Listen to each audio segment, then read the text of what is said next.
Bismillahirrohmanirrohim. Assalamualaikum warahmatullahi wabarakatuh. Syukur alhamdulillah kita bisa berjumpa lagi di channel Ijan Entertainment. Harapan dan doa saya, semoga saudaraku semuanya selalu diberikan kesehatan, dilapangkan rezekinya, diampuni dosa-dosanya, dan dipanjangkan umurnya. Amin ya robbal alamin. Sahabat beriman yang dirahmati Allah, pada kesempatan kali ini, saya akan membahas mengenai dosa istri kepada suami. Lalu apa saja dosa istri kepada suami? Yang sering dilakukan tersebut, yang pertama, adalah tak bisa dipungkiri, seorang istri yang baik dan syolehah, adalah istri yang senantiasa taat pada suami, dalam keadaan dan kondisi apapun, dengan catatan, selama masih dalam kebaikan. Karena dengan ketaatan istri kepada suami, insya Allah akan menumbuhkan rasa cinta kasih sayang, serta kesetiaan suami kepada istrinya. Pernah ditanyakan kepada Rasulullah Shallallahu Alaihi Wasallam, siapakah wanita yang paling baik? Rasulullah menjawab, yaitu yang paling menyenangkan, jika dilihat suaminya mentaati suami, jika diperintahkan dan tidak menyelisihi suami, pada diri dan hartanya, sehingga membuat suami benci. Hadits riwayat An-Nasai dan Ahmad. Dalam hadits lain Rasulullah Shallallahu Alaihi Wasallam juga bersabda, jika seorang wanita selalu menjaga sholat 5 waktu, juga berpuasa sebulan di bulan Ramadan, serta betul-betul menjaga kemaluannya dari perbuatan zina, dan benar-benar taat pada suaminya, maka dikatakan pada wanita yang memiliki sifat mulia itu, masuklah dalam surga, melalui pintu mana saja yang engkau suka. Hadis riwayat Ahmad dan Ibnu Hibban. Dari dua hadits tersebut, kita bisa tahu bahwa seorang istri yang taat pada suami adalah salah satu ciri wanita mulia, dan bagi wanita seperti itu, maka Allah Subhanahu wa Ta'ala sudah menjanjikan surga bagi mereka. Namun yang terjadi sekarang adalah banyak para wanita yang kurang faham dan terkesan menyepelekan akan arti pentingnya patuh terhadap suami, apalagi didukung dengan maraknya media sosial yang kurang bisa dimanfaatkan kebaikannya di zaman sekarang ini. Pesan kepada para istri, mulailah untuk lebih patuh kepada suami, mengikuti perintahnya yang baik, dan tidak menyepelekan suami. Saat seorang istri mampu bekerja, dan menghasilkan penghasilan sendiri, apalagi sampai meremehkan suami, karena patuh terhadap perintah suami, insya Allah akan berkah tersendiri, bagi rumah tangganya. Lalu yang kedua, menuntut kesempurnaan. Seperti yang kita tahu, tidak ada satupun di dunia ini yang sempurna, termasuk dalam kehidupan rumah tangga. Pasti akan diterpa segala macam ujian dan cobaan. Apabila seorang istri menuntut suami dengan kesempurnaan dalam kehidupan rumah tangga, maka seorang istri yang seperti itu akan mendapatkan peringatan dari Allah Subhanahu wa Ta'ala. Karena secara tidak langsung, sifat seorang istri yang seperti ini hanya akan memicu pertengkaran dan keretakan dalam rumah tangga. Sedangkan kita tahu, Allah Subhanahu wa Ta'ala sangat tidak menyukai adanya keretakan rumah tangga, dikarenakan tuntutan kesempurnaan dari suami. Untuk itu sebelum menikah, sangatlah penting untuk menjalin komitmen bersama dan mampu memahami kondisi dari pasangannya, supaya setelah terjadi akan pernikahan, keduanya bisa saling membantu dan saling melengkapi. Yang ketiga, mengingkari kebaikan yang dilakukan suami. Terkadang apabila seorang suami sudah berusaha melakukan kebaikan kepada istrinya, akan tetapi kebaikan tersebut tidak sesuai dengan apa yang diinginkan oleh seorang istri, maka tak jarang seorang istri akan mengatakan tidak ada sedikit pun kebaikan yang bisa dilihat darinya. Dan ketika seorang istri mengingkari kebaikan yang dilakukan oleh suami terhadapnya, maka seorang istri tersebut bisa dikatakan kufur atas nikmat yang diberikan Allah melalui suaminya.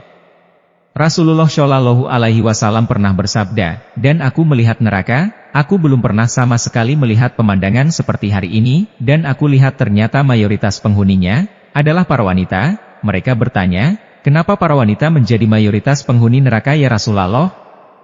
Beliau menjawab, disebabkan kekufuran mereka. Ada yang bertanya kepada beliau, apakah para wanita itu kufur kepada Allah?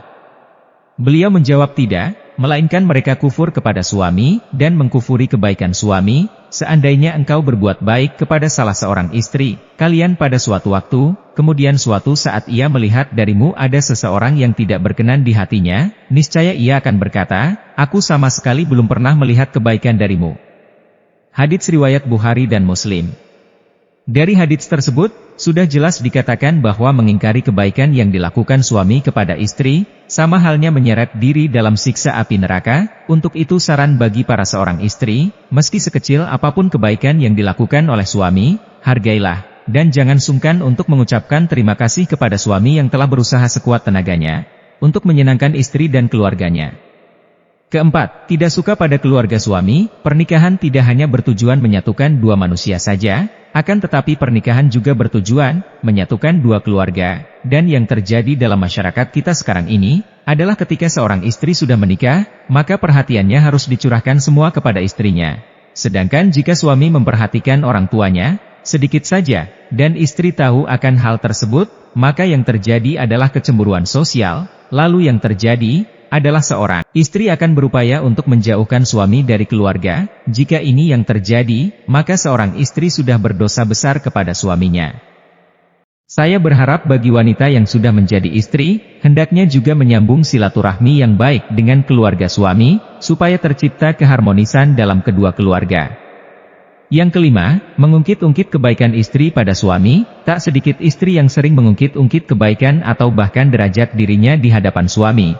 Hal ini bisa terjadi karena seorang istri menganggap sudah bisa menghidupi dirinya sendiri, meski tanpa diberikan nafkah oleh suami, sehingga yang terjadi adalah merendahkan kedudukan suami di mata istri. Dalam hal ini bisa memicu pertengkaran dalam rumah tangga. Lalu yang terjadi adalah seorang istri akan mengungkit-ungkit kebaikan yang dilakukannya terhadap suami tanpa menyadari bahwasanya hal yang dilakukan tersebut merupakan suatu dosa yang amat besar di hadapan Allah Subhanahu wa Ta'ala. Bahkan Rasulullah Shallallahu Alaihi Wasallam pernah bersabda, ada 3 kelompok manusia di mana Allah tidak akan berbicara dan tak akan memandang mereka pada hari kiamat dan tidak masuk surga, dan untuk mereka azab yang pedih. Sahabat bertanya, siapakah mereka yang rugi itu wahai Rasulullah? Beliau menjawab, orang yang menjulurkan kain sarungnya ke bawah mata kaki, atau semisil orang yang suka mengungkit-ungkit kebaikannya, dan orang yang suka bersumpah palsu ketika menjual. Hadits riwayat Muslim. Yang keenam, cemburu yang berlebihan. Dalam rumah tangga rasa cemburu terkadang dibutuhkan sebagai bumbu untuk meningkatkan keharmonisan dalam keluarga, akan tetapi dalam batas yang wajar. Rasa cemburu seorang istri terhadap suaminya menurut syariat Islam adalah ketika suami melakukan kemaksiatan, mendolimi istri, mengurangi hak-hak istri dan lain sebagainya. Akan tetapi cemburu seorang istri akan menjadi bentuk kedurhakaan terhadap suami, manakala cemburu tersebut tidak memiliki dasar yang jelas berupa bukti atau kebenaran. Dari Muadz bin Jabal radhiyallahu anhu, Rasulullah Shallallahu Alaihi Wasallam pernah bersabda, jika seorang istri menyakiti suaminya di dunia, maka calon istrinya di akhirat dari kalangan bidadari akan berkata, hai, janganlah engkau menyakitinya, semoga Allah mencelakanmu, sebab ia hanya sementara berkumpul denganmu, sebentar lagi ia akan berpisah dan akan kembali kepada kami. Hadits riwayat Tirmidzi dan Ibnu Majah. Untuk itu saran kepada istri maupun calon menjadi istri, sebisa mungkin usahakan untuk selalu menjaga lisan dari perkataan yang kurang baik kepada suami, dan cobalah untuk selalu terlihat sejurus ketika dipandang suami, dengan melakukan hal-hal kecil meskipun hanya sekedar tersenyum. Lalu yang ketujuh, kurang bisa menjaga penampilan. Tak jarang seorang istri mempunyai pemikiran bahwa jika sudah berumah tangga justru malah berpenampilan ala kadarnya, dan ini sangat berbeda ketika masih lajang. Segala upaya dilakukan demi menarik perhatian dari seorang laki-laki. Kalau saya mengatakan hal tersebut malah terbalik. Ketika seorang wanita sudah menjadi seorang istri, sebaiknya masih terus menjaga penampilannya di depan suami, karena dengan menjaga penampilan, bisa membuat suami merasa lebih senang. Berpenampilan menarik bisa disesuaikan dengan porsi masing-masing. Jadi tidak juga harus terkesan untuk dipaksakan. Dari Anas radhiyallahu anhu, Rasulullah Shallallahu Alaihi Wasallam pernah bersabda, sebaik-baik istri kamu ialah yang menjaga diri dan menjaga kehormatannya. Hadits riwayat Dailami. Untuk itu berpenampilan menarik menurut porsinya masing-masing. Bagi seorang istri, sangatlah disarankan untuk menyenangkan hati suaminya, karena menyenangkan hati suami merupakan pahala yang besar bagi seorang istri. Kemudian yang kedelapan, keluar rumah tanpa seizin suami. Mungkin hal yang satu ini terkesan sepele di mata seorang istri, yakni keluar rumah atau bepergian tanpa seizin suami. Yang dimaksud keluar rumah adalah merujuk pada suatu tujuan tertentu, misalnya adalah berkunjung ke tempat orang lain, atau malah bepergian sendiri ke suatu tempat. Padahal kita tahu keluar batas dari rumah tanpa seizin suami sangatlah tidak dibenarkan bagi seorang istri, kecuali suami tidak berpesan dan tidak melarang keluar rumah, karena harus menyiapkan makanan untuk anaknya sehari-hari. Jadi harus dipahami, jika suami tidak melarang keluar rumah untuk membeli bahan makanan atau mengantar anak sekolah, hal ini tidak termasuk berdosa kepada suami, akan tetapi jika suami berpesan untuk tidak keluar rumah, dalam kondisi apapun seorang istri haruslah mematuhi perintah suaminya. Pernah ada suatu kisah pada zaman Nabi Shallallahu Alaihi Wasallam, yakni seorang lelaki yang keluar bermusafir telah berpesan kepada istrinya, agar tidak turun atau keluar rumah, dari tingkat atas ke tingkat bawah. Lalu suatu hari bapak istrinya itu yang tinggal di tingkat bawah lalu jatuh sakit. Kemudian si istri mengutus seseorang menemui Rasulullah, agar memberi izin kepadanya untuk turun menjarahi bapaknya yang sedang sakit. Lalu Nabi Shallallahu Alaihi Wasallam mengatakan, taatilah suamimu. Sampai suatu ketika, sang ayah pun wafat, si istri lalu mengutus lagi seseorang kepada Rasulullah dan Rasulullah pun mengatakan, taatilah suamimu. Jenazah bapaknya pun dikebumikan, lalu Rasulullah mengutus kepada si istri untuk memberitahukan bahwa Allah telah menghapuskan dosa-dosa bapaknya, lantaran ketaatannya kepada suami.